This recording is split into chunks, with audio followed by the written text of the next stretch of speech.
Welcome to Rise Up in Business, the law podcast for small business owners. This podcast is designed to share important legal information without the stuffy legal jargon. I'm Tracy Milacrane. Let's get into today's episode. Hello everyone, welcome back to another episode of the Rise Up in Business podcast. Thank you so much for choosing to join me for another episode of the podcast. I am thrilled to share that we are now into season 8 of the Rise Up in Business podcast. It's quite the achievement, if I do say so myself. I'm so proud of the listenership that we've developed and of the traction that we've got with the podcast. I'm hearing from more and more of you all the time that you are long-time listeners, that you're taking in the content, that you're now ready to up-level, that now's the time to reach out. And just generally, even from my beautiful current and existing clients, the way that you listen and engage with the content just fills my heart with joy. So thank you so much for choosing to be here with me for this episode. Today, I'm going to hit you with some statistics. So I talk a lot on the podcast about prevention being better than cure, about reducing your risk, what you can do to set your business up for success. I talk about all of it. I've given you my background in dispute resolution. I've shared client stories. I've shared past client stories and examples and real life examples so that you can understand with context where I'm coming from when I share these episodes with you. Today, let's talk statistics. This one is big, and like the title of the episode says, this statistic will blow your mind. It certainly did for me. The number of businesses folding at the moment, so closing, going under, going into administration, whatever you want to call it, is at an 11-year high. The number of businesses failing is 36% above the average. I get my data from different places, but these latest stats have come from Creditor Watch. For the year end 30 June, so the current financial year, we're heading up to 30 June, the estimate is that 10,000 small businesses in Australia will fold, whether it's voluntary administration, creditor administration, other reasons why they're folding, but they will fold, close, fail, whatever you want to call it, 10,000. And up until March, we were already at 7,747. So what that means is, according to the data and the stats and the estimates, for April, May and June, the expectation is that 2,253 small businesses will close in Australia. This has blown my mind that we're at an 11-year high. We've got more information available to us than ever before. It's easier to start a business, in theory, than ever before because of the shift and attitude of consumers in terms of doing business online.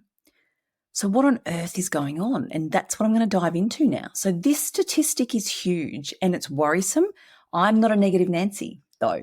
So if you know me, you know I'm the eternal optimist. I'm that really annoying person that can flip any situation and put a positive spin on it, or see the silver lining, or talk to you about how the universe is doing this for you, not to you, and what's the lesson.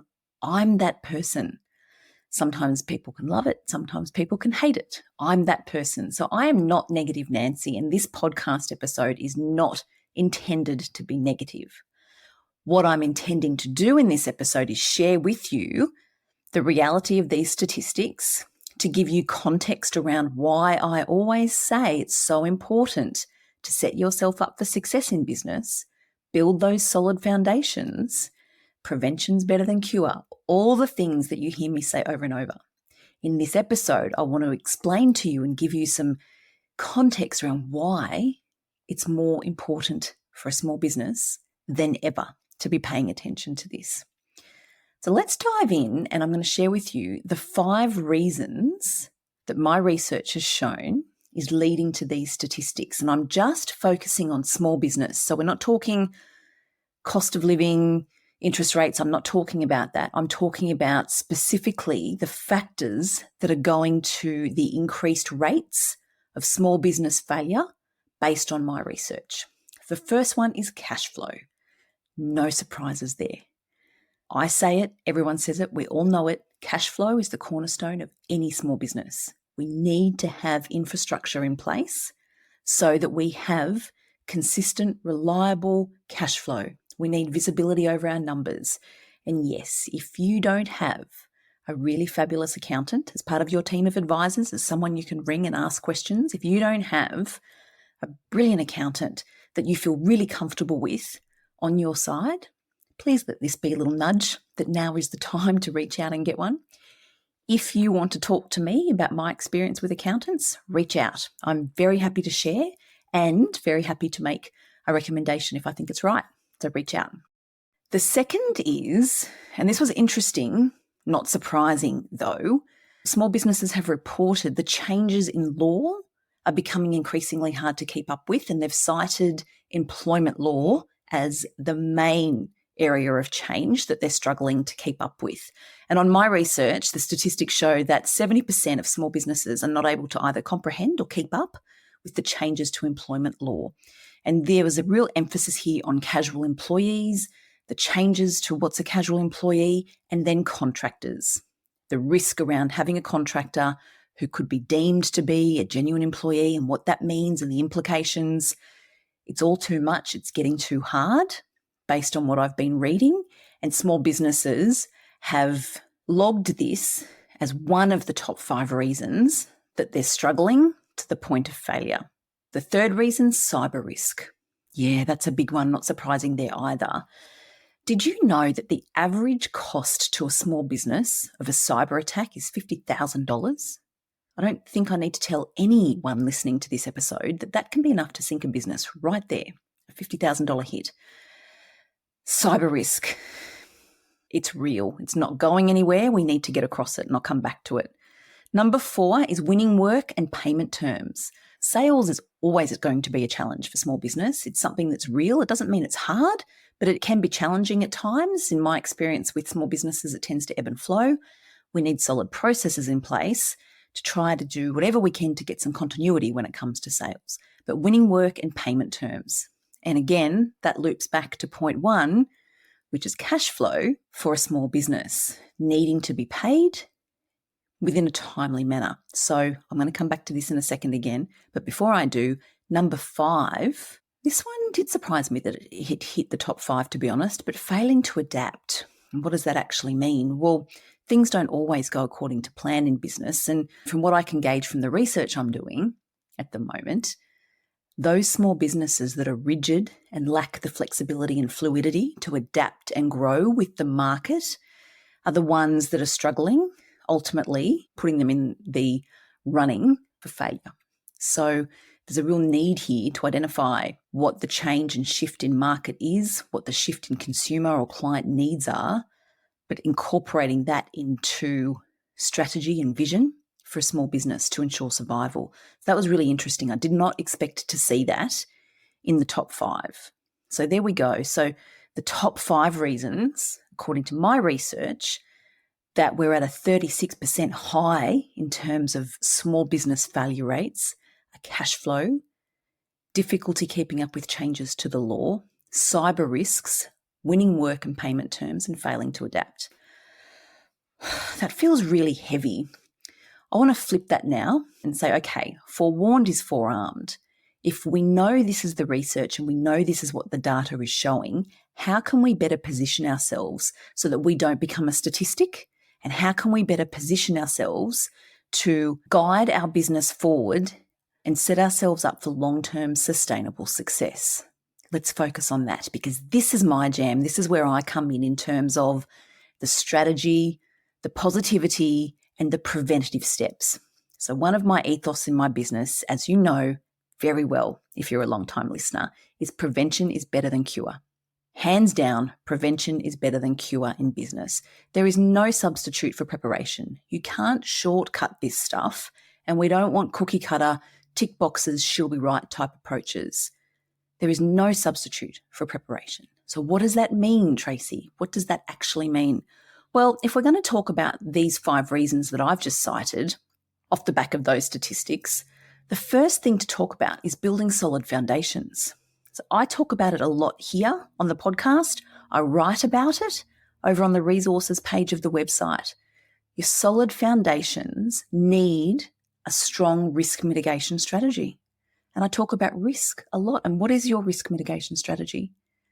If you're listening to this and you're thinking, oh gosh, Tracy, I don't know what my risk mitigation strategy is, I'm going to encourage you to dive over to my website and check out one of our new masterclasses, which is exactly on this topic, risk, how to reduce your risk. Go over to the website, the links are in the show notes, tmsolicitor.com.au, and check out the masterclasses. They're new, they're there intentionally. I've shared these with you so that you can get the information you need right now to support your business. But risk is something I talk a lot about because it's so important. So when we're building solid foundations in our business, it means we need that solid risk mitigation strategy. We have to be crystal clear on what that is. And part of it is your legal documents. And they are so important because they actually lend themselves to supporting against a couple of these points that I've shared. So the first is your cash flow. So proper, tailored legal documents for your business that work will help you grow your clients and develop reliable, consistent cash flow. There's so many reasons for that. I've talked about it so often on here, but you want to be managing your client expectations. You want to be exceeding client expectations. You want to be making sure that your legal documents are helping you convert prospects to paying clients to dovetail into that cash flow. Absolutely. So you can share your genius with the world. You can do your thing and clients will come along and be magnetized to you so that you can help them or serve them in the way that you do and achieve that solid, reliable, consistent cash flow. Your legal documents are fundamental. You cannot avoid that here when it comes to wanting to build that cash flow. So being really clear on that is really important. And I say that because this is the number one reason that my research has shown that businesses are at an all-time high in terms of failure rates, cash flow. I mentioned an accountant a moment ago because you need a good one to help you manage your cash flow. When we talk about number 2, keeping up with changes in the law, what I say to that is, yes, it's hard. It's real, absolutely. Surrounding yourself with the right people in business is so important. And I'm sure that's not the first time you've heard that phrase, surrounding yourself with the right people in business is important. It actually really is. And when I talk about surrounding yourself with the right people, I'm talking about your team of advisors. So your accountant, your lawyer, your strategist. Who are your support crew? Who are the ones that help you navigate changes internally in your business, changes to external factors like the law? Your accountant and your lawyer really ought to be at the top of that list. Having the right people around you means you can pick up the phone and ask the question. You can send the email. You can book in for that session and get across what changes mean for your business. So employment law was cited as the biggest area that small businesses are struggling to keep up with. But there's also changes to other areas like superannuation. Well, that dovetails into employment law, but it's also in your payment obligations. There's changes to the privacy legislation underway, and pretty soon all my clients will be hearing about that, the ones that don't have privacy policies. There's lots and lots of changes, and so if you surround yourself with the right team of advisors, you can actually have real peace of mind knowing that, hey, when something changes, I know where to go. I know who to talk to. It doesn't need to be a big deal. It doesn't need to send me into overwhelm. I can handle this, and that's really important. Cyber risks was the third issue, and to that I would say, again, prevention is better than cure. So how do you help protect yourself from cyber risks? And again, it comes down to there's no substitute for preparation. So I'm talking awareness, an action plan, preventative measures, policies. Do you know what to do when you see that really strange email? Do you know what to do when you get that call? Things like that. Keep it simple and take it back to basics, and do all of your team know how to deal with these issues when they come up. So again, it's the preventative step, and it's there's no substitute for preparation. Get across it, know the risks, have a plan in place to mitigate them so that you don't end up a statistic. When we're talking about winning work and payment terms, I'm not going to spend time talking about sales. That's not my wheelhouse here. Payment terms, though, is. And this loops us back to pain point number 1, cash flow. And again, legal documents, processes and systems. Do your legal documents reflect the way you do business? Are your legal documents integrated seamlessly into your processes and systems. Your onboarding, the way you issue them, the way you deliver the work, the way you monitor your workflow, the way you issue your invoices, the way you follow up your invoices. What about if someone hasn't paid? Do your legal documents give you the right to charge interest? Do your legal documents give you the right to stop providing services? Do your legals deal with scope creep so that you don't end up working for free? This all comes into payment terms, cash flow, legal documents, foundations. There is no point having your legal documents in place or having your legal documents tailored for you if you don't know how to use them, if your team don't know how to use them, or if you're not using them properly. So you can see this is starting to get circular, and the same threads are starting to appear of what's really fundamental and what's really important to protect your business. Then we get the failing to adapt. So again, not my wheelhouse, not the intention of this podcast, but what I will say is when you are adapting and changing and introducing new offers or a new focus and you're trying something new in your business, make sure you have the legal support behind you to facilitate all of that. And if that means getting on the phone with your lawyer to say, hey, Tracy, I'm now going to do this offering. I'm now going to pivot. I'm doing that. Oh, guess what? I'm about to launch this. Whatever it might be, make sure you've got those legal documents and that framework set up and ready to go. And again, if you surround yourself with the right people, having that done is just a phone call or an email away.